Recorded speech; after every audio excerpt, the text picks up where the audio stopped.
Even उम्मीद है आप सब लोग जो है वो खैरियत से होंगे and welcome back to our weekly session. नाजरीन, जैसे कि इन सेशंस का मैंने बताया था पहले भी कि इन सेशंस का मकसद यही है ताकि आप लोगों को स्टॉक मार्केट के हवाले से जो है हम अप टू डेट रखते रहें।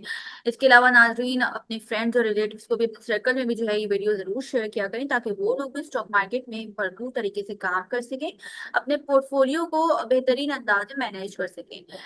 नाजरीन, ये video channel Pakistan stock and forex market को भी जो है जरूर लाइक किएगा, सब्सक्राइब किएगा ताकि आप लोग जो हमारी आने वाली वीडियो से नोटिफाई रहें। और है व्हाट्सएप लिंक भी मौजूद है ग्रुप का, तो आप लोग जो है वो भी ज्वाइन कर सकते हैं ताकि आप लोग हमारी लाइव सेशंस जो है डेली जो है वो आप देखते रहें। नाज़रीन, आज के सेशन में हमने जमशेद हसन को जो है इनवाइट किया है। सर जमशेद हसन को, he is basically head of north इंस्पेक्टम सिक्योरिटीज। तो काफी पुराना एक्सपीरियंस है इनका। हम जो है इनसे आज की मार्केट को डिस्कस करेंगे, जैसे कि आज 1 जुलाई था, जून एंडिंग हो चुकी है, जून क्लोजिंग हो चुकी है। तो क्या जो है आज मार्केट हमने देखा काफी पॉजिटिव थी और तकरीबन 1,26,000 के जो है इंडेक्स को मार्केट ने जो है ब्रेक किया, अपने हिस्टोरिकल हाई अचीव किया। तो कल क्या रहेगी मार्केट, ये भी इनसे डिस्कस करेंगे। कुछ स्टॉक्स को भी डिस्कस करेंगे, जैसे कि बैंकिंग सेक्टर काफी अच्छा परफॉर्म कर रहा है, तो क्या वजह है इसकी। और सीमेंट सेक्टर में आज काफी प्रॉफिट टेकिंग देखी, तो इन सब डिस्कशंस के लिए जो है हमने इनको इनवाइट किया। तो आइए इन्हें जो है वेलकम करते हैं। अस्सलाम वालेकुम सर, कैसे हैं आप? ठीक है। जी वालेकुम सलाम है। जी सर, सबसे पहले ये बताइएगा आज की मार्केट का एक ओवरव्यू दे दें। हमने देखा जैसे कि आज जो है 1 जुलाई जो है वो हमने देखा मार्केट जो है काफी अच्छी परफॉर्म कर रही थी, तो क्या जो है हल्का सा ओवरव्यू हमें दे दें। जी आज मार्केट ने तकरीबन 2800 पॉइंट्स का इजाफा इंडेक्स में हुआ। और जो सबसे इम्पोर्टेंट बात ये थी कि जो पहला लाइफ हाई था उसे मार्केट ने एमेंड किया और उससे ऊपर ट्रेड हो रही थी और बहुत कंफर्ट के साथ ट्रेड हो रही थी। कहीं कोई इस तरह की सप्लाई नज़र नहीं आई, कोई इस तरह की मूवमेंट नहीं थी कि इतने इंपॉर्टेंट और इतने हाई लेवल के ऊपर मार्केट जब ट्रेड हो रही है तो उसके अंदर किसी किस्म की कोई अनसर्टेनिटी मौजूद हो। अच्छा, तो मार्केट को जो मूव करने में मेजर रोल प्ले किया है वो बैंकिंग स्टॉक्स ने और फर्टिलाइजर्स का रोल था इसमें। इसकी जो मेन रीजन समझ आती है वो यही है कि जिस तरह से डेट सिक्योरिटीज के ऊपर, डेट इनकम के ऊपर, म्यूचुअल फंड्स के ऊपर टैक्स में इजाफा किया गया है, तो इक्विटीज के अंदर अगर पैसा आता है तो वो उन्हीं स्टॉक्स में आएगा कि जो हाई डिविडेंड यील्ड दे सकते हैं, जिनका बिजनेस स्ट्रेंथ मौजूद है, हिस्टोरिकली अच्छा डिविडेंड देते हैं। तो आप देख सकते हैं कि जो बैंकिंग स्टॉक्स हैं, जो फर्टिलाइजर्स हैं, वो इसके लिए क्वालिफाई करते हैं। तो आज की जो मेजर मूव थी वो इन्हीं स्टॉक्स ने ड्राइव की है। ये एक और एक, ये सारे ही अच्छे ब्लू चिप स्टॉक्स हैं। तो एक बड़ी सॉलिड क्या मूव मार्केट में नजर आई है और मार्केट ने एक नए हाई पे क्लोजिंग दी है। ये जी। बंद हो जाएगा, सिस्टम मेरा बंद हो जाएगा। तो बाहर से आएंगे, यहाँ से रास्ता नहीं है। अच्छा, पार्टिसिपेंट्स अपने माइक्स काइंडली ऑफ रखें। अभी भी तकरीबन 2-3 लोगों का माइक चले ऑन जाने है, तो मैं यहाँ से रिव्यू रास्ता कर है। दूंगी कि ये जो है क्योंकि डिस्टरबेंस क्रिएट होती है, आप लोगों को पता है। अच्छा सर, एक क्वेश्चन ले लेते हैं फिर सेशन को जो है कंटिन्यू करेंगे। उमर फारूक, अपना सवाल कीजिए। हाँ, अस्सलाम वालेकुम सर। जी वालेकुम सलाम। हाँ सर, सबसे पहले तो ये पूछना था कि फौजी फर्टिलाइज़र के हवाले से आप क्या कहते हैं कि अगर एक महीने में इस वक्त बाय किया जाए और 1 महीने तक, 2 महीने तक आप इसका कोई फ्यूचर देख रहे हैं? देखिए, ये एक अच्छा इन्वेस्टमेंट स्टॉक है। अभी जो फर्टिलाइजर की सेल्स हमने लास्ट भी रिपोर्ट हुई हैं, अभी भी लगता है कि सेल्स इतनी कन्विंसिंग नहीं होंगी, स्ट्रांग नहीं होंगी। तो जो कि इसकी एक अच्छी डिविडेंड की हिस्ट्री है, हो सकता है कि उतना शानदार डिविडेंड तो हमें ना मिल सके, लेकिन हमें 1 या 2 क्वार्टर आगे का अगर देखें तो ये एक बड़ा ही अच्छा इन्वेस्टमेंट का रेट है। सर दूसरा, आप इस हमें रेट क्या से अभी। मशवरा देंगे जी। एचबीएल के हवाले से? इस वक्त इस पोजीशन में क्या हम इस पे अभी ये स्टॉक खरीद सकते हैं कल की तारीख में, कि नहीं हमें इसका इंतजार करना चाहिए कि ये नीचे आ जाए? देखिए, जो जब भी हम स्टॉक मार्केट में कल की बात करते हैं या आज की बात करते हैं, तो चूंकि इस तरह विद इन जब डेज की मूव देखते हैं तो वहां पर न्यूज़ ज़्यादा इफेक्ट कर रही होती है। 1-2 दिन की जो डिमांड सप्लाई सिचुएशन होती है वो उसे इफेक्ट करती है। लेकिन जब इन्वेस्टमेंट आप डिसीजन करते हैं तो ये देखते हैं कि ये कंपनी इस क्वार्टर में क्या रिजल्ट देगी, नेक्स्ट में इसका क्या हो सकता है, तो क्या ये क्वालिफाई करती है कि इसमें इन्वेस्ट किया जा सके। तो जो एचबीएल है, ये बैंकिंग स्टॉक्स में देखें तो काफ़ी इसकी लैगिंग एक मूव रही है, पीछे रहा है। अभी ये जिस एरिया में ट्रेड हो रहा है, ये काफी बाहर निकल के ट्रेड हो रहा है। अगर हम क्वार्टर ऑन क्वार्टर इसकी मूव को देखते हैं तो ये यही लगता है कि अभी इसमें पोटेंशियल है कि ये अगले जब क्वार्टर के रिजल्ट्स दे तो यहाँ से आपको 20-25% का गेन भी दे। सर तो आप इन बिल्कुल चार ये एक बैंकों में से इन्वेस्टमेंट के कौन लिए सा है। सजेस्ट करेंगे? फैसल बैंक से, HBL से, मैजान बैंक से? तो आप इनमें से कौन सा सजेस्ट, ट्रेडिंग के हवाले से कौन सा सजेस्ट करेंगे? देखिए, जो इनमें से सबसे सस्ता तो HBL है। अगर हम मेज़ान और UBL और HBL की, आपने UBL भी कहा ना, नेशनल बैंक तो नहीं कहा था ना? नहीं सर, नेशनल चले सर, उसको भी शामिल करेंगे। जी जी, नेशनल बैंक भी है। तो मेरे ख्याल में अगर ट्रेडिंग पॉइंट ऑफ व्यू से देखें तो फिर नेशनल बैंक और HBL, वो ज़्यादा, उसमें थोड़ा वॉल्यूम भी ट्रेड हायर साइड पर होता है। तो और आप मुस्तकबिल में ये इसका गेन देख रहे हैं कंपैरेटिवली, HBL का? देखिए, ये दोनों ही स्टॉक अगर आप कंपेयर करेंगे अर्निंग पॉइंट ऑफ व्यू से, उनकी बुक वैल्यू के हिसाब से, तो नेशनल बैंक और HBL चीप हैं। UBL और मिज़ान ज़्यादा हायर मल्टीपल्स के ऊपर ट्रेड हो रहे हैं। तो इसलिए मैं ये सजेस्ट करता हूँ कि सेफ्टी पॉइंट ऑफ व्यू से आप HBL और UBL में चाहे तो इनमें एक पोटेंशियल ज़्यादा नजर आता है। जी। Thank you so much. जी बिल्कुल। ओके, नेक्स्ट क्वेश्चन ले लेते हैं। सलीम, अपना सवाल कीजिए। जी अस्सलाम वालेकुम। अच्छा जी बॉस, ये वालेकुम सलाम। फार्मास्यूटिकल सेक्टर पे बताइएगा। सल की मेरी बाइंग है काफी ऊपर की, तो 6 महीना साल में आप इसको कहाँ देखते हैं? सल फार्मा को, is it good for investment purpose या शुड आई स्विच? देखिए, सर्ल में बेसिकली हम एक टर्न अराउंड स्टोरी के तौर पर इसे देखते हैं। थोड़ा सा डिलेड तो जरूर है, अब से एक आध क्वार्टर पहले भी यही लग रहा था कि ये अच्छा बढ़ जाएगा।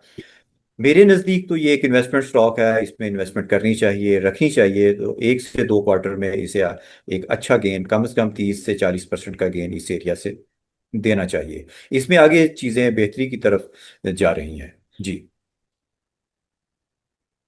ओके, नेक्स्ट क्वेश्चन ले लेते हैं। नुमैर, अपना सवाल कीजिए। अस्सलाम वालेकुम सर। सर, एसएसजीसी को आप कैसा देखते हैं इन्वेस्टमेंट के लिए? और पेट्रो सीमेंट सर कैसा है, इसके अर्निंग वगैरह के बारे में बताएंगे जरा। देखिए, SSGC भी एक टर्न अराउंड स्टोरी है। कंपनी के रिजल्ट्स में अच्छी खासी बेहतरी नज़र आ रही है। और जिस तरह से government gas sector circular debt को रिजॉल्व करने के लिए डिसीजंस ले रही है, गैस की प्राइसेस इंक्रीज की हैं, और और कैश फ्लोज बेहतर हुए हैं एनर्जी पूरी चेन के, तो SSGC बिल्कुल क्वालिफाई करता है। ये इन्वेस्टमेंट करनी चाहिए। हमें लगता है कि इसमें अभी भी यहाँ से पोटेंशियल है कि ये एक क्वार्टर में आपको को 30% का गेन इस एरिया से भी ये दे दे। तो SSGC बिल्कुल अच्छा लगता है। जहाँ तक फैक्टो सीमेंट है, ये थोड़ा सा हायर मल्टीपल्स के ऊपर ट्रेड हो रहा है। इसका चूंकि फ्री फ्लोट काफ़ी कम है तो उस वजह से इसमें ज़्यादा गेन बना। और सीमेंट सेक्टर थोड़ा सा अभी पिछले हम कुछ दिनों की मूव देखें तो इसमें से थोड़ा सा स्लो मूवमेंट रही है। बल्कि आज की अगर DG खान सीमेंट को हम देखें, ये सेक्टर पॉइंट ऑफ व्यू से बात कर रहा हूँ, तो DG खान सीमेंट की क्लोजिंग भी आज कोई इतनी अच्छी नहीं है। जबकि बाकी खैर फौजी सीमेंट और मेपल लीफ ने अच्छी क्लोजिंग दी है। यानी कि कम से कम अपना ट्रेंड ब्रेक नहीं किया है। तो अभी हो सकता है कि सीमेंट स्टॉक थोड़ा सा स्लो मूव करे। अ, जी जी। Thank you very much sir. Okay, जी नेक्स्ट क्वेश्चन ले लेते हैं। अफशान इफ्तिखार, अपना सवाल कीजिए। जी अस्सलाम वालेकुम सर। सर मेरे दो सवाल हैं। पहला ये है कि वेव्स के शेयर को आप कहाँ देख रहे हैं अगले 6 महीने बाद? और इसके अलावा एफएफएल, इसको आप कहाँ देखते हैं? क्या इसको अभी मुझे रखना चाहिए, एफएफएल और वेव्स को, या अगले 6 महीने तक मजीद होल्ड करके रखना चाहिए? देखिए, जिस तरह से आजकल ऐसे स्टॉक्स के जिनकी अर्निंग ज़्यादा स्ट्रॉन्ग नहीं है और उनके रेट्स भी कम है, वो काफ़ी मूव कर रहे हैं मार्केट में। कचरा स्टॉक जिसे हम कह सकते हैं। वेव्स का कचरा स्टॉक तो नहीं है, लेकिन बहरहाल, यानी उस तरह से कचरा नहीं है कि कंपनी में बिल्कुल ही कुछ ना हो। लेकिन इनके रिजल्ट्स भी इतने कन्विंसिंग नहीं है, और इनमें कोई भी इस तरह का, इसके अंदर कोई एक्टिविटी नहीं देखी कि कोई इसके अंदर कोई प्लेयर माल जमा करके इसे बढ़ाए। तो इनकी मूवमेंट पहले भी ऐसे स्लो ही रही है, स्वाय इसके कि एक दफ़ा चाइना चाइनीज कंपनीज के टेक ओवर के रेफरेंस से न्यूज़ निकली, तो इन कंपनीज ने थोड़ा परफॉर्म किया। मार्केट को देखते हुए जिस तरह से मार्केट ने परफॉर्म किया है, तो इस तरह के स्टॉक्स को भी बढ़ना चाहिए। तो एक्सपेक्टेशन तो यही है कि ये भी शायद कुछ बढ़ जाए, लेकिन मेरे सामने कोई इस तरह की स्टोरी या इस तरह के रिजल्ट में कोई चेंज का हवाले से नहीं है कि उस पर मैं बात कर सकूं। जहाँ तक फौजी फूड्स की बात है, तो फौजी फूड्स में भी मैनेजमेंट उसके टर्न अराउंड में तो लगी हुई है।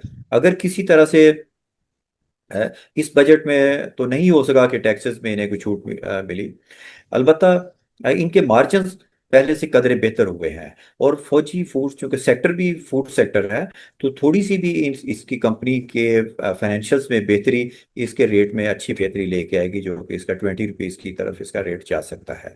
तो मेरे ख्याल में ये स्टॉक्स होल्ड रखने चाहिए। जी। ओके, रमजान, मुझे अपना सवाल कीजिए। जी अस्सलाम वालेकुम मैम। अस्सलाम वालेकुम सर। जी सर वालेकुम सलाम। ये नकी और एंग्लो होल्डिंग और एफसीसीएल सर, मैं काफी दिनों से इनमें देख रहा हूँ सर, कोई मूव नहीं बन रही सर। ये कब टिकर सर कोई अपनी कोई अच्छी सर रैली दिखाएंगे? और सर पीपीएल में जो करंट प्राइस पे सर बाइंग बनती है सर?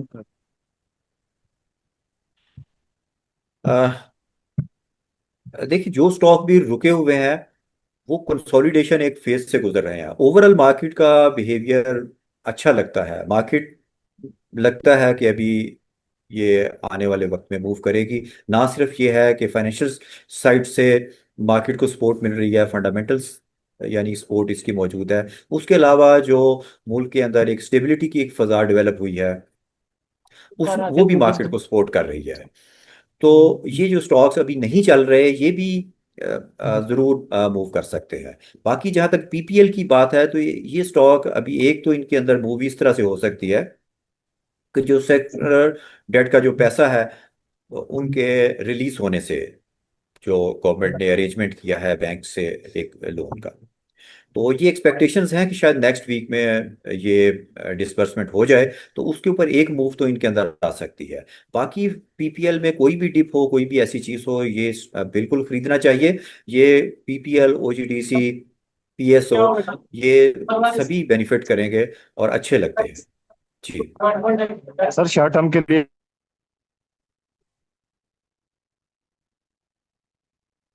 अ, शायद आपकी आवाज नेट की वजह से बंद हुई है। जी जी। अच्छा सर, डॉक्टर हफीज, अपना सवाल कीजिए। जी अस्सलाम वालेकुम। जी मेरे जी वालेकुम तीन सलाम। सवाल हैं। सबसे पहले तो ये है कि जिस तरह आपने डिविडेंड यील्ड की बात की, तो उसमें एक तो मारी पेट्रोलियम और एंग्रो, ये बहुत अच्छे थे लेकिन आजकल थोड़े से नीचे हैं। इसके बारे में थोड़ा सा इन डेप्थ अगर आप एनालिसिस कर दें। अच्छा, दूसरा आप वो बोलते हैं टर्न अराउंड स्टोरी। अच्छा, टर्न अराउंड सर, मैं तो इससे ना बहुत ज़्यादा खौफजदा हूँ, क्योंकि एक तो मैं स्पेक्ट्रम के साथ भी इन्वॉल्व हूँ, इसके अलावा मैं बीएमए वालों के साथ भी हूँ और सिक्योरिटी जी फाउंडेशन वालों के साथ भी हूँ।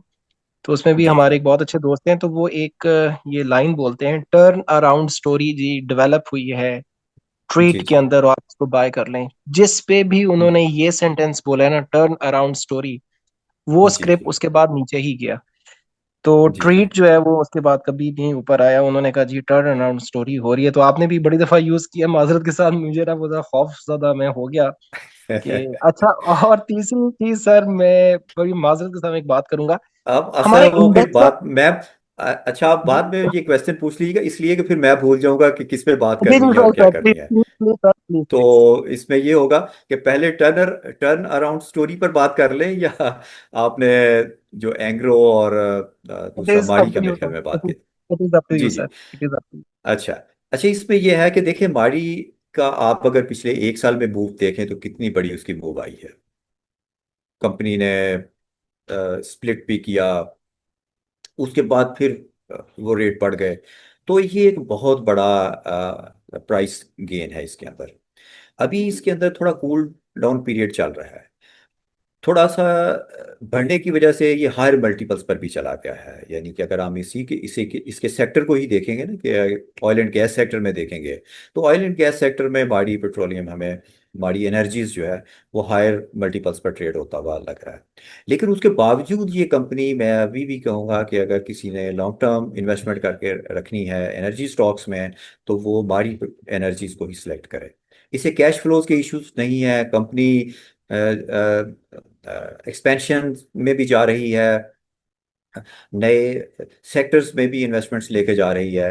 तो ये एक बड़ी प्रॉमिसिंग इन्वेस्टमेंट होगी मेरे नज़दीक माड़ी पेट्रोलियम में। जहां तक एंग्रो का बात है, तो मैं ये कहूंगा कि अगर एंग्रो के अंदर जाना है तो डायरेक्ट जो उनकी सबसे ज्यादा बेनिफिट या जो प्रॉफिट कर रही है कंपनी, जहां से उन्हें आता है, तो आप सीधा एंग्रो फर्टिलाइजर में इन्वेस्टमेंट कर लें, बजाय इसके कि एंग्रो होल्डिंग में जाएं और उनके जो बाकी बिजनेसेस से भी वहां पर पैसा आएगा तो वहां से कोई डिविडेंड प्रॉस्पेक्ट्स बनेंगे। तो उसकी बजाय बेहतर ये है कि ईफर्ट में इन्वेस्ट कर लिया जाए। तो ये मेरा अपना पॉइंट ऑफ व्यू है। और जहाँ तक टर्न अराउंड स्टोरी की बात है, तो उसमें ये भी इम्पोर्टेंट होता है कि वाकई उस किसी कंपनी में टर्न अराउंड होने जा रहा है, हुआ है, या ये है कि ट्रेडर्स ने एक ऐसी कंपनी के जो पहले प्रॉफिट नहीं कर रही, लॉसेस के अंदर है, और उस कंपनी में ये एक्सपेक्ट करना शुरू कर दिया है अपने तौर पर कि अब ये लॉसेस में नहीं जाएगी, इसके अंदर अर्निंग्स आना शुरू हो जाएंगी और अर्निंग के अंदर एक ग्रोथ भी होगी।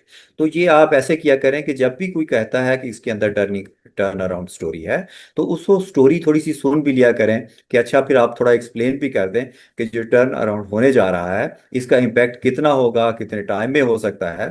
तो इस तरह से फिर आप एक बेहतर पोजीशन में होंगे एक डिसीजन करने में। तो बिल्कुल जो भी टर्न अराउंड होता है किसी भी कंपनी में, नॉर्मली ऐसी कंपनीज में होता है, समझना अगर एक कंपनी बहुत पुराना बिजनेस कर रही है, तो आप ये देखें कि अगर वो एक कंपनी पहले बिजनेस में इसी यही कारोबार करते हुए अच्छा नफा कर रही थी, फिर कुछ ऐसा हुआ कि नफा खत्म हो गया, लॉसेस में चली गई और कुछ अरसा लॉसेस में रही, अगर उस सेक्टर में ये ऐसा इशू नहीं है और उस कंपनी से रिलेटेड है, तो आप ये देखें कि इस टाइम में क्या हुआ जिसकी वजह से ये इतने लॉसेस पर चली गई। अब वो क्या होने जा रहा है कि वो लॉसेस निकल जाएंगे और ये पहले अपनी ग्लोरी में चली जाएगी। तो ये चीज़ें बड़ी इंपॉर्टेंट होती हैं। तो थोड़ी बात लंबी हो गई, लेकिन ये टर्न अराउंड स्टोरी इस तरह से अगर देखेंगे तो फिर ज़्यादा मेरे ख्याल में आप अच्छी स्टोरी को फॉलो कर सकेंगे। जी सर, जी। बहुत बहुत शुक्रिया। बस एक आखिरी चीज ये मैंने पूछनी थी sir. Thank you very much for your, जी आपने वेलकम। काफी अच्छा इसको एक्सप्लेन किया। अच्छा सर, ये जो हमारा इंडेक्स है, ये आप देख रहे हैं कि जो हमारे हैवी स्क्रिप्ट्स हैं जिनका बहुत ज्यादा जी जी। पोर्शन है इसमें, तो वो तो चले ऊपर जा रहे हैं। पीपीएल ने बहुत अच्छी एक जंप ली, ओजेडीसी ने की, हैवी जी वेट है ये हमारे उसमें। तो आप ये समझते हैं कि जो अब जो ये इतनी जो हम इंडेक्स में ऊपर जा रहे हैं, तो बहुत सारे जो हमारे स्क्रिप्ट्स हैं वो बहुत पीछे रह गए हैं। फॉर एग्जाम्पल, जब हम बात करते हैं, जब आपके इंडेक्स 60,000 पे था, तो जो बहुत सारी जो स्क्रिप्ट्स है उनकी हाफ प्राइस पे भी अभी तक नहीं पहुंचे। अगर हम 1 लाख को क्रॉस करके 1,25,000 इंडेक्स को हम क्रॉस कर रहे हैं, जी लेकिन 70% scripts are too far behind when the index was at 60,000।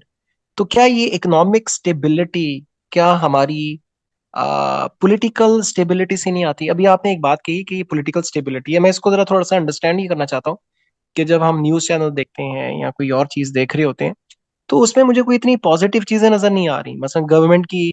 बहरहाल ये पॉलिटिक्स तो मैं नहीं इसको ज़्यादा डिस्कस करता हूँ, लेकिन मैं खुद एक शोबा तदरीस से मेरा ताल्लुक है। My PhD is in data science and artificial intelligence. I have more than 25 publication as well. But the thing is कि माशाल्लाह। हम कंसर्न रहते हैं अपने स्टूडेंट्स के साथ, उनकी प्रॉब्लम्स के साथ। तो मैं ये देखता हूँ जेनेरिकली, प्रॉब्लम्स जो है ना, ये 2-3 सालों में बहुत ज्यादा मतलब लोगों को मैं देख रहा हूँ, दे आर इन ट्रबल। तो क्या ये स्टॉक पे डायरेक्टली इम्प्ली मतलब उस पे होगा नहीं, इम्पैक्ट नहीं डलेगा? और वो मेरा ख्याल में डल रहा है कि बहुत सारे हमारे स्टॉक्स जो 60,000 इंडेक्स पे थे, 60,000 इंडेक्स पे बहुत सारे स्टॉक जो है वो आज, मतलब वो शायद 50% अमाउंट पे भी नहीं है। अब माई भी मे बी मेरा एनालिसिस में भी आई एम रॉन्ग, लेकिन आप इस पे थोड़ा सा अगर रोशनी डालेंगे, क्या ये आगे जाके कोई हमारी पॉलिटिकल स्टेबिलिटी से लिंक अप शायद ये हो, तो ये कुछ शायद कोई बेहतरी है सर। Thank you. देखिए, ये जब हम एनालाइज करते हैं ना स्टॉक्स को, तो अगर कोई स्टॉक एक टाइम में बढ़ा हुआ है और उसकी जो भी प्राइस है वो कोई किसी ना किसी रेफरेंस से उस कंपनी के अंदर होने वाली अर्निंग और जो उसके अंदर आने वाले वक्त में ग्रोथ जो है उसके साथ उसकी कोई ना कोई रिलेशनशिप जरूर होनी चाहिए। और ये मुमकिन नहीं रहता कि कोई भी स्टॉक ऐसा है कि जिसमें अर्निंग तो कम है और उसका प्राइस ज्यादा बढ़ जाए और वो वहां पर फिर रुकी भी रहे। वो वहां रह नहीं सकती, क्योंकि जो इंटेलिजेंट इन्वेस्टर्स हैं वो कभी भी एक ऐसे स्टॉक में जिसमें वैल्यू कम है वो हायर रेट्स पर अपने पास वो स्टॉक नहीं रखते। तो मोस्टली ऐसा होता है कि चूंकि हमारी मार्केट्स के अंदर स्पेकुलेटिव एक्टिविटी भी हो रही होती है, तो बहुत सारे स्टॉक्स ऐसे हैं कि जिनकी कीमत स्पेकुलेटिव एक्टिविटी में बढ़ जाती है, उनके अंदर वैल्यू होती नहीं है। और जब बाद में मार्केट भले मूव कर रही होती है तो इनके चूंकि रिजल्ट्स भी उसे सपोर्ट नहीं कर रहे, तो इनकी प्राइसेस नीचे आके रुक जाती हैं और फिर वापस मार्केट के साथ परफॉर्म नहीं करती। इसमें आप एवियन देख सकते हैं, इसमें ऑक्टोपस भी है। ये अभी ऐसे ही जस्ट मेरे जहन में आ गए, और भी कई ऐसी कंपनीज होंगी कि जिनके रेट्स नीचे आके रुके हुए हैं और वापस ऊपर नहीं जा रहे। तो उसकी बुनियादी रीजन ये होती है। जो जहाँ तक पॉलिटिकल स्टेबिलिटी की बात है, तो पॉलिटिकल स्टेबिलिटी देखें हम इससे जो है, जो न्यूज़ चैनल्स होते हैं इनके लिए जो छोटी छोटी चीज़ें होती हैं रोज़मर्रा की, उनकी चूंकि सेलिंग पॉइंट ही ये है कि वो किसी भी चीज़ को इस तरह से बयान करें कि लोग बड़ा सुने कि पता नहीं क्या होने जा रहा है। जबकि जब स्टॉक मार्केट्स होती हैं वो पॉलिटिकल स्टेबिलिटी को इस तरह से देखेंगी कि जो सिस्टम रिस्क है, क्या इस वक्त कोई ऐसा रिस्क मौजूद है कि फौरी तौर पर गवर्नमेंट चेंज हो जाए, या कुछ ऐसा रिस्क मौजूद है कि गवर्नमेंट ने जो डिसीजंस लेने हैं, इकोनॉमिक डिसीजंस लेने हैं, फाइनेंशियल डिसीजंस लेने हैं, कि वो इस पोजीशन में नहीं है कि पोजीशन ये डिसीजंस नहीं ले सकेगी। क्या गवर्नमेंट इस पोजीशन में तो नहीं आ गई कि उसने अगर जो फॉरेन ऑब्लिगेशंस अपनी करनी है या उनका जो ट्रस्ट लेवल है वो नीचे जा रहा है। तो ये सारी रेटिंग एजेंसीज इसी को देख के ये डिसीजंस कर रही होती हैं। तो ये खाली हमारी अपनी राय नहीं है, तमाम इंटरनेशनल रेटिंग एजेंसीज ने पाकिस्तान की रेटिंग को इंक्रीज किया है। पाकिस्तान के जो फॉरेन बॉन्ड्स हैं उनके ऊपर पाकिस्तान का जो रिस्क स्वैप था वो सारे का सारा उस पर कम हुआ है। तो ये सारी चीजें यही सुजेस्ट करती हैं कि हालात अच्छे हैं इन्वेस्टमेंट के लिए। जी। सही। ओके, नेक्स्ट क्वेश्चन ले लेते हैं। अली, अपना सवाल कीजिए। मेरा सवाल जो था वो इससे था, पीआरएल मतलब पाकिस्तान रिफाइनरी से था। ये काफी टाइम से मैं देख रहा हूँ, ये तकरीबन शायद 33 रुपीज, 34, 35 पे ही जो है ना ये इसकी मूवमेंट हो रही है। तो ये इसका क्या आगे बढ़ने का कोई चांस नहीं है? और दूसरा कोई ऐसा आपके अगर जहन में हो कि शॉर्ट टर्म आइटम बता दें, जिसमें जैसे आजकल बहुत सारे आइटम चल रहे हैं, फैसल बैंक हो गया या यूबीएल अच्छा चला है, माड़ी चला है, या मुख्तलिफ आइटम्स है किसी भी सेक्टर में हो, तो कोई एक आध दिन में इस हफ्ते जो है अच्छा गेन दे दे, तो कोई इस तरह का आइटम या स्क्रिप्ट बता दीजिए। तो पीआरएल और ये शॉर्ट टर्म, एक शॉर्ट टर्म के लिए आइटम आपसे पूछे, दो सवाल है मेरे। देखिए, जहाँ तक पीआरएल का ताल्लुक है, इसका चूंकि रिजल्ट्स पिछले एक तो हम देखें तो थोड़ा अप डाउन रिजल्ट्स आए हैं। मेनली रिफाइनरीज अपनी रिफाइनरी पॉलिसी के रेफरेंस से और इनके अंदर मूवमेंट होने का इम्कान था। अच्छा, अभी ये है कि बजट के अंदर ये एक्सपेक्टेशंस थी कि शायद गवर्नमेंट ऑयल प्रोडक्ट्स के ऊपर सेल्स टैक्स लगा देगी। अगर सेल्स टैक्स लगाती तो उससे इन कंपनीज को बेनिफिट हो सकता था कि ये जो सेल्स टैक्स पे करती हैं अपनी ऑयल की इंपोर्ट्स के ऊपर ये एडजस्ट कर सकती थी। तो वो चीज़ नहीं हुई, तो थोड़ा सा ये सेटबैक हुआ है रिफाइनरीज को। लेकिन इसके बावजूद भी ये अराउंड 30 या 32 PRL is a good buy. ये आपको अच्छा गेन दे सकती है। मेरे नज़दीक ये बिल्कुल एक गुड बाय है। जहाँ तक ये है कि अगले 2 4 5 दिन में कौन सा स्टॉक मूव कर सकता है, ये चीज़ थोड़ा सा इस जगह पर चूंकि इसमें एक रिस्क होता है कि मैं कोई ऐसी चीज़ कह दूं कि जो ये शॉर्ट टर्म ट्रेड जो है ये डे टू डे बेसिस पर देख के ही आप उसका डिसीजन कर सकते हैं। हाँ, अलबत्ता इन्वेस्टमेंट के लिए मैं ये कह सकता हूँ कि आप इस वक्त मार्केट में बिल्कुल इन्वेस्ट करें। आने वाले वक्त में मार्केट अभी नए हाई बनाएगी। मार्केट इंशाल्लाह ताला अगले 1 2 क्वार्टर में आपको अच्छे रेट देगी। जी। कोई मतलब इन्वेस्टमेंट किस में की जाए, मतलब जी, कोई सेक्टर? अभी मेरे नज़दीक ये है कि आप ये देखें कि अगर आप बैंकिंग स्टॉक्स जिस तरह से आज भी इन्होंने बड़ी कन्विंसिंग मूव दी है, आने वाले मेरे नज़दीक एक क्वार्टर के अंदर ये लाइमलाइट में रहेंगे। उसकी रीज़न ये है कि इनकी ये डिविडेंड पे आउट की हिस्ट्री बैंक्स की अच्छी है। और जो नया पैसा डिविडेंड स्टॉक्स के अंदर हमें लगने की उम्मीद है, तो वो फर्टिलाइज़र और बैंकिंग स्टॉक्स उसके लिए ज़्यादा बेहतर क्वालिफाई करते हैं। तो इसमें आप नेशनल बैंक, मेरे ख्याल में ये आप लेके रख लें, ये आपको अच्छा गेन से देना चाहिए। इसमें रिस्क भी कम है, इसका रेट के रेफरेंस से कह रहा हूँ। बाकी अगर कोई भी डिप आती है, इसका तरीका ये होता है कि ये स्टॉक्स अभी जो बढ़े हुए हैं, अगर ये जो भी हाई इन्होंने दिया है वहां से 8 10% नीचे आते हैं तो आप बिल्कुल इन्हें लेना शुरू करें। जी। Thank you. जी वेलकम। ओके, अहमद अपना सवाल कीजिए। अहमद मेहता। जी अस्सलाम वालेकुम सर। वालेकुम सलाम सर जी। पाइनियर सीमेंट का पूछना था कि पाइनियर सीमेंट का कुछ आइडिया दे दें। KMI 30 का भी ये पार्ट है। जी पाइनियर सीमेंट ये बहुत अच्छा सीमेंट है, बाकी कंपनीज की निस्बत इसने पहले मूव कर दिया, लेकिन चूंकि अब इसका फ्लोट काफ़ी कम हो गया हुआ है, पोर्टफोलियोज में चला गया हुआ है, ये डिविडेंड भी देता है, तो ये एक इन्वेस्टमेंट स्टॉक है। आजकल इसने कुछ ज़्यादा मूव पहले नहीं किया, क्योंकि जो स्टॉक्स पीछे रह गए हुए थे सीमेंट्स के वो फिर चले, जिनमें से जैसे कि DG खान सीमेंट है, फौजी सीमेंट है, मेपल लीफ है। अ, मेरे नज़दीक पाइनियर एक अच्छा स्टॉक है, ये आपके पोर्टफोलियो में होना चाहिए। जी। ओके, मोहम्मद उसामा अपना सवाल कीजिए। वालेकुम।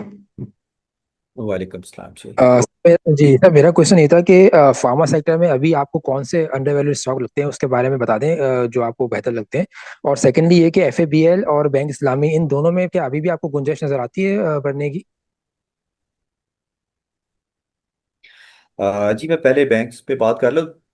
देखिए FABL और बैंक इस्लामी, बिल्कुल इनमें मुझे गुंजाइश लगता है कि ये मजीद बढ़ सकते हैं, और इसकी पूरी डिस्कशन हम ऑलमोस्ट इस आज के सेशन के शुरू से ही बैंकिंग पर कर रहे हैं। वही सारी रीजंस हैं जिस पे ये क्वालिफाई करते हैं कि ये स्टॉक्स जो है वो ठीक है इन्वेस्टमेंट के लिए।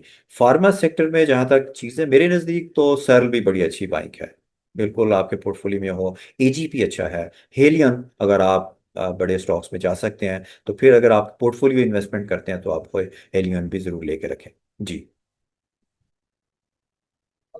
ओके, अच्छा, thank you sir, thank next question लेने से पहले जो है मैं सर आप चाहूंगी कि आप जो है कल की मार्केट के हवाले से बता दें, कल क्या लग रहा है आपको, और इसके अलावा सर कुछ टॉपिक्स देना चाहेंगे। जी मिस, देखिए अभी 3 स्ट्रेट डेज हैं कि मार्केट इसमें इंक्रीज हुई है। नॉर्मल डे में तो ये होता है कि जब 4 डे होता है, अगर स्ट्रेट 3 डेज एक तरफ को मूव हो जाए तो थोड़ा सा मार्केट फिर स्लो डाउन हो के थोड़ा वोलेटिलिटी, चाहे एक सिंगल स्टॉक हो चाहे इंडेक्स हो, उसके अंदर एक्सपेक्टेशन होती है कि थोड़ा वोलेटाइल हो जाए। अब इसने पहले हाई को भी क्रॉस किया है। अभी मार्केट को शायद आगे फर्दर मूव करने के लिए ऑयल एंड गैस सेक्टर की सपोर्ट भी रिक्वायर्ड होगी। अभी तो बैंकिंग और फर्टिलाइजर ने इसे पहले हाई के ऊपर मूव कर दिया है। ये इम्कान मौजूद है कि मार्केट थोड़ा सा वोलेटाइल होके थोड़ा पहला जो हाई है उसके करीब या ना भी करीब आए तो एक आध दिन थोड़ा सा रुक के इस तरह की को मूव करे। तो वो दिन कल का भी हो सकता है, परसों का भी हो सकता है। अभी थोड़ा सा ये है कि जो स्टॉक्स बिल्कुल स्ट्रेच हुए हुए हैं, बिल्कुल बढ़ के पीछे पड़ के उन्हें उनमें इन्वेस्ट ना किया जाए, थोड़ा सा रुकें। अलबत्ता किसी भी सूरत में जो भी ये स्टॉक स्ट्रेच हुए हैं, इनकी प्राइस वापस आती है, अपने जो भी हाई देते हैं वहां से 4-5%, 3%, वहां पर इनमें बाइंग स्टार्ट करें। मार्केट अच्छी लगती है, आगे आने वाले वक्त में बिल्कुल मूव करेगी आप इंशाल्लाह। जी। अच्छा, पार्टिसिपेंट्स ओनली 5 मिनट्स लेफ्ट, तो एक सवाल ले लेते हैं जो इसमें सेशन को रैप अप करेंगे। जो नेक्स्ट का सवाल कीजिए। अस्सलाम वालेकुम सर, कैसे हैं आप? ठीक हैं जी वालेकुम सलाम। सर। ये मेरे पास DCR पड़े हुए हैं, तो मैं मूव होने के लिए POL ले लूं या फिर पाकिस्तान शिपिंग ले लूं, तो कैपिटल गेन के लिए? देखिए पाकिस्तान नेशनल शिपिंग कॉरपोरेशन हमेशा ही एक अच्छा स्टॉक रहा है। आगे जिस तरह से इसकी में इन्वेस्टमेंट इंक्रीज करने का प्लान भी दिया है, गवर्नमेंट भी ये चाहती है कि जो हम शिपिंग के बाहर पे करते हैं, दूसरे मुल्कों की लाइंस को यूज़ करते हैं, तो अपने वेसल्स यूज़ किए जाएं। तो बिल्कुल ये एक अच्छी इन्वेस्टमेंट है मेरे नज़दीक, और इसका चूंकि फ्लोट भी ज़्यादा नहीं है तो ये इम्कान मौजूद है कि ये एक अच्छा गेन दे दे। जी। थैंक यू सर, यही पूछना था। जी वेलकम। जी, मोहम्मद आसिफ अपना सवाल कीजिए। सर मेरा क्वेश्चन ये है कि FCL को जब ये IPO लॉन्च हुआ तो उस टाइम पे एक र्यूमर थी कि इसका कंपैरिजन पाकिस्तान केबल के साथ किया जा रहा था। तो ये प्राइस पाकिस्तान केबल की जो FCL की प्राइस आते हुए कितना टाइम लग सकता है इसको? देखिए उस प्राइस तक जाने के लिए तो फिर उतनी अर्निंग भी चाहिए होगी, फिर उतना फ्लोट भी कम होना चाहिए, तभी इतना बड़ा रेट आ सकता है। लेकिन यह है कि मेरे नज़दीक FCL इन रेट्स पे बिल्कुल एक अच्छी बाइंग है, खरीदना चाहिए, खरीद के रखना चाहिए। यहाँ कोई ज़्यादा रिस्क नहीं है इसमें। बल्कि यहाँ एक्यूमुलेशन स्टार्ट करनी चाहिए 25 प्लस माइनस रेट से नीचे। अगर ये अब मेरे नज़दीक हो सकता है कि टेक्निकल फॉर्मेशन, मैं अभी कल ही शायद इसकी देख रहा था, तो अब शायद ये 22 23 के रेट पे इसे काफ़ी अच्छी कंसोलिडेशन हो गई है। बिल्कुल ये आप रखें, ये आपको अच्छा गेन देगा। बाकी ये है कि बहुत बड़े रेट्स पर जाने में थोड़ा वक्त लग सकता है, उतनी ग्रोथ भी कंपनी में आए, उसकी अर्निंग्स भी उस लेवल पे चली जाए, तो तभी वो रेट्स आ सकते हैं जी। ये हसनैन रजा अपना सवाल कीजिए। अस्सलाम वालेकुम सर। जी वालेकुम सलाम। सर मैपल लीफ और डीजीपीएससी के बारे में बता दें कि लॉन्ग टर्म के लिए कैसा रहेगा और इसकी क्या आगे टारगेट रहेगी सर। और सर मैंने फौजी सीमेंट लिया था, अभी वो 44 45 पे स्टक है, ऑलमोस्ट एक वीक हो गया, तो ये क्यों नहीं बढ़ा आगे, और सर बस यही होगा सर। देखिए, ये फौजी सीमेंट हो जाए, maple leaf, DG Khan cement, ये साइक्लिकल स्टॉक्स हैं। साइक्लिकल स्टॉक्स अभी हमारी चूंकि जो इकोनॉमी का जो साइकिल है, जो इकोनॉमिक साइकिल है कंट्री का आप कह सकते हैं, तो वो कंसोलिडेशन से ग्रोथ की तरफ अभी जा रहा है, जबकि गवर्नमेंट तो खुद अभी ग्रोथ को रोक रही है, कंसोलिडेशन पे ज्यादा है। तो ये इन स्टॉक्स के अभी हाई नहीं लगे हैं। ये वोलेटाइल हो सकते हैं बाज़ औक़ात, कभी शॉर्ट टर्म में, जैसे अभी आगे बरसात आ जाए, लोग कहते हैं कि जी बरसात में थोड़ा इकोनॉमिक, थोड़ा सीमेंट्स की खपत रुकती है, डिस्पैचेस कम होते हैं। इसमें कोई भी वोलेटिलिटी हो, आप बड़े कॉन्फिडेंस के साथ सीमेंट्स में जाएं। ये मेपल लीफ हो, डीजी हो, इंशाल्लाह ये आपको एक दो क्वार्टर में अच्छे गेन्स देंगे। अभी ये साइक्लिकल स्टॉक्स की स्टोरी ख़त्म नहीं हुई है, अभी पाकिस्तान में ग्रोथ आने वाले वक्त में है। हाँ, वोलेटिलिटी ज़रूर हो सकती है, लेकिन ये गुड इन्वेस्टमेंट है जी। और सर ये मार्केट में अभी डे कब तक हम कर सकते हैं, सर कब तक दे पाएगी? अभी तो बहुत हाई चली थी। देखिए, ये जो डिप होती है, ये चूंकि मार्केट एक ऐसे, एक हर कंट्री की एक सोशो पॉलिटिकल इकोनॉमिक एनवायरनमेंट होती है, जिसके अंदर कुछ ऐसी चीज़ें होती हैं जो जब उसे डिस्टेबलाइज कर देती हैं। अभी आप ये ईरान इसराइल वॉर में देख लें, उससे पहले भी हमारी मार्केट ने हाई दिया, लेकिन फिर उसमें काफ़ी नीचे का लो भी दिखा दिया। अगर किसी भी तरह से किसी भी ऐसी सिचुएशन डेवलप होती है, तो मार्केट में एक बड़ी जो डिप है वो आप एक्सपेक्ट कर सकते हैं। वही जो इस तरह की डिप भी स्टॉक की प्राइसेस में 15 से 20% की होती है। नॉर्मल वोलेटिलिटी की जो आप डिप है वो 7 से 8%, 10% प्लस माइनस प्राइसेस मूव करती रहती हैं। तो अभी आप यही एक्सपेक्ट करें कि ये 5 7 या 10% की वोलेटिलिटी की मूवमेंट्स हैं, इसी तरह की एक्सपेक्ट करनी चाहिए। और किसी भी स्टॉक में इस तरह की मूवमेंट आती है तो आप उसमें बाइंग स्टार्ट करें जी। Okay sir, thank you so much. जी नदीम असलम अपना सवाल कीजिए। अस्सलाम वालेकुम सर। जी वालेकुम सलाम जी। जी सर नदीम असलम बात कर रहे हैं जी। जी जी अपना सवाल कीजिए नदीम।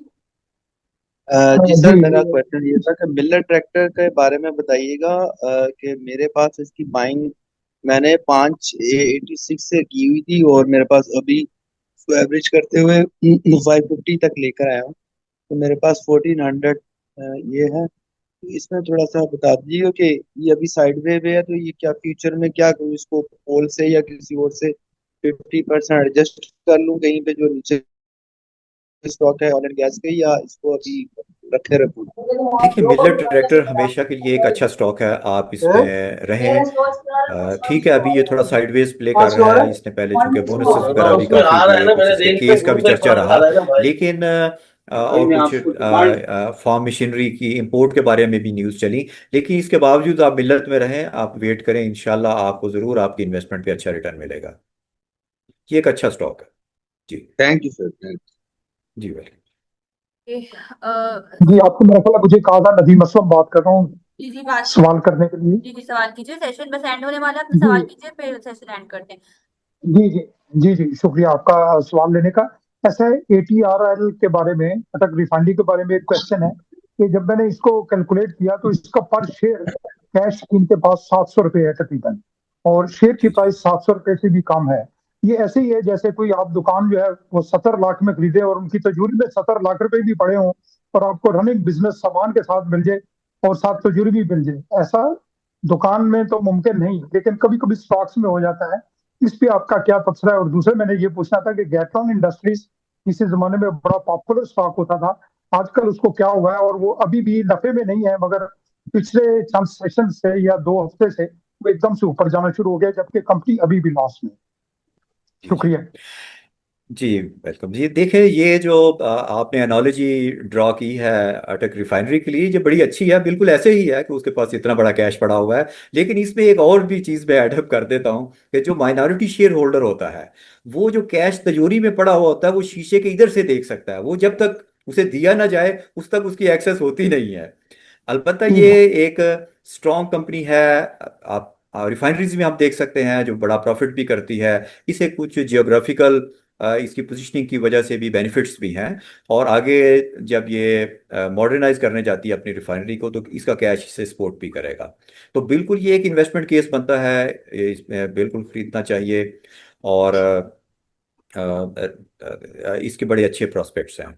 गैट्रोन इंडस्ट्रीज मेरे ख्याल में ये सिंथेटिक फाइबर इंडस्ट्री में है। अब ये फाइबर इंडस्ट्री आपको पता है कि सिंथेटिक पाकिस्तान में काफ़ी अरसे से इसके बड़े बड़े शानदार स्टॉक्स होते थे, वो भी सारे नीचे चले गए। तो ये भी उन्हीं में से है। और आजकल एक और काम चला हुआ है कि एक स्पेकुलेशन चली हुई है कि ये बहुत सारी कंपनीज जो नफ़ा कर रही हैं, नहीं कर रही हैं, उनके शेयर्स जमा हो जाते हैं और फिर एकदम से बढ़ना शुरू हो जाते हैं। वो लगता तो बड़ा अच्छा है कि बंदा उनमें इन्वेस्टेड हो और उसमें नफा कर सके। लेकिन उसका होना आखिर में यही है कि हमारे जो नए भोले भाले इन्वेस्टर्स हैं, वो बेचारे उसमें फंसेंगे और बड़े रेट्स पे वो कंपनीज इनके पल्ले पड़ जाएंगी। जो ना कंपनी नफा कर रही होगी, ना कभी उनको उसमें से डिविडेंड आएगा। तो बहरहाल ये इस तरह के स्टॉक्स मूव तो कर रहे हैं जी।